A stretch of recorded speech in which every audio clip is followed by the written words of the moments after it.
Sweet Gertrude, leave us too. For we have closely sent for Hamlet hither, that he asked her by accident. May he hear front Ophelia.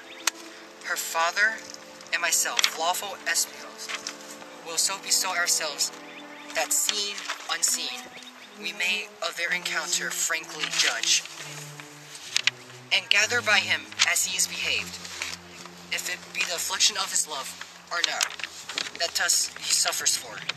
I shall obey you.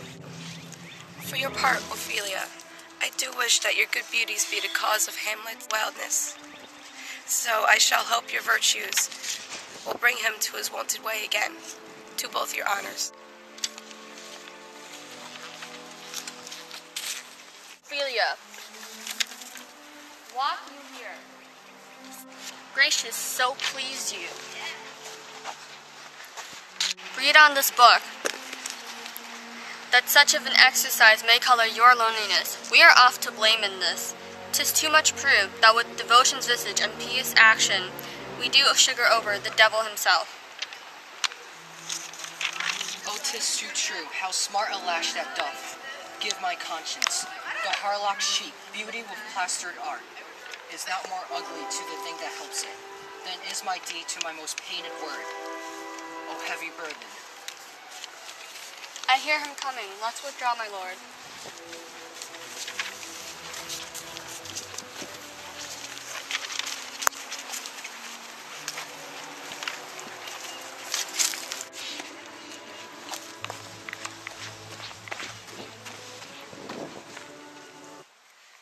To be or not to be, that is the question. Whether it is nobler in the mind to suffer from the slings and arrows of outrageous fortune, or to take arms against a sea of troubles, and by opposing end them. To die, to sleep, no more, and by a sleep to say we end, the heartache and the thousand natural shocks that flesh is heir to. 'Tis a consummation devoutly to be wished. To die, to sleep, perchance to dream. Aye, there's the rub. For in that sleep of death, what dreams may come when we have shuffled off this mortal coil must give us pause. There's the respect that makes calamity of so long life. For who would bear the whips and scorns of time, the oppressor's wrong, and the proud man's contumely, the pangs of disprized love, the law's delay, the insolence of office, and the spurns that patient merit of unworthy takes, when he himself might his quietest make with a bare bodkin? Who would these fardels bear, to grunt and sweat under a weary life, but that the dread of something after death, the undiscovered country, whose bourne no traveler returns, puzzles the will, and makes us rather bear those ills we have than fly to others that we know not of.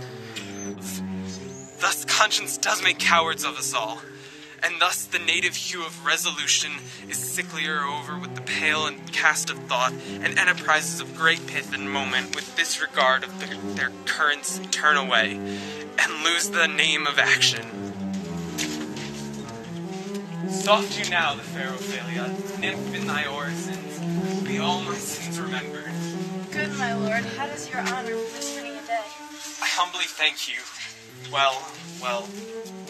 My lord, I have remembrances of yours. I have longed to redeliver. I pray you, now receive them. No, not I. I never gave you aught. My honored lord, you know right well you did, and with them, words of so sweet breath composed, as made the things more rich, their perfume lost, these things again, for to the noble mind, rich gifts wax poor, when givers prove unkind. There, my lord. Are you honest? My lord? Are you fair? What means your lordship? That if you be honest and fair, your honesty should admit no discourse to your beauty. Could beauty, my lord, have better commerce than with honesty? Aye, truly. For the power of beauty will sooner transform honesty from what it is to a bawd than a force of honesty can translate beauty into his likeness. That this was sometime a paradox, but now that time gives it proof. I did love you once. I was the more deceived. Get thee to a nunnery. Why would thou be a breeder of sinners?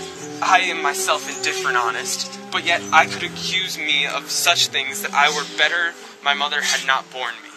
I am very proud, revengeful, ambitious, with more offenses in my beck than I have thoughts to put them in, imagination to give them shape, or time to act them in. What should such fellows as I do crawling between earth and heaven? We are errant knaves all. Believe none of us. Go thy way to a nunnery. Where's your father? At home, my lord. Let the door be shut upon him, that he may play the fool nowhere but in his own home. Farewell. Oh, help him, you sweet heavens! If thou dost marry, I'll give thee this plague for thy dowry. Be thou as chaste as ice, as pure as snow, thou shalt not escape calumny. Get thee to a nunnery, go. Farewell, or if thou wilt marry, marry a fool. For wise men know well enough what monsters you make of them. To a nunnery go, and quickly too. Farewell. Oh, heaven! Heavenly powers, restore him! I have heard of your paintings, too, well enough. God has given you one face, and you make yourselves another. You jig and you amble, and you lisp and you nickname God's creatures, and make your wantonness your ignorance. Go to, I'll no more on it. It hath made me mad. I say we will have no more marriages, and those that are married already, all but one, shall live. The rest shall keep as they are. To a nunnery, go. Oh, what a noble mind is here overthrown. The courtiers, soldiers, scholars, eye-tongue sword, the expectancy and rose of the fair state, the glass of fashion and the mold of form, the observed of all observers, quite down, and I, of ladies most deject and wretched, that sucked the honey of his music vows, now see that noble and most sovereign reason, like sweet bells jangled, out of tune and harsh, that unmatched form and future of blown youth, blasted with ecstasy. Oh, woe is me, to have seen what I have seen, to see what I see. Love, his affections do not that way tend, nor we expect. Though it lacked form a little, was not like madness, there is something in his soul, or which his melancholy sits on brood. And I do doubt the hatch and the disclose will be some danger, which for to prevent, I have in quick determination thus set it down. He shall speak to England.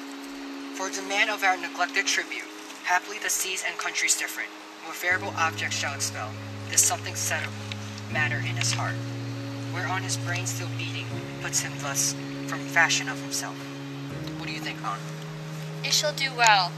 But yet do I believe the origin and commencement of his grief sprung from neglected love. We heard it all. My lord, do as you please, but if you hold it fit, after the play let his queen mother all alone entreat him to show his grief. Let her be round with him, and I'll be placed, so please you, in the ear of all their conference. If she find him not, to England send him, or confine him where your wisdom best shall think. It shall be so. Madness and great ones must not go unwatched go.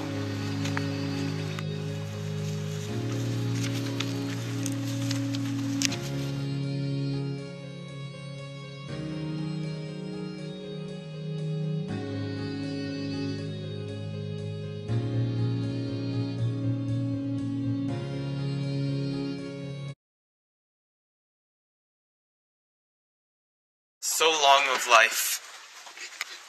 For who would... Oh no! For who would... bear the whip... But the dread of something after... Yeah, this isn't working. Oh well. It was worth it. No, it wasn't. Look, that such of an exercise may show... Well, or if thou wilt need... Mary... Back up, Adam! Back up! Okay. Oh, help him, you sweet heavens. Lord? Are you fair? Oh. Just go. With the regards their currents turn away, and loose the name of action.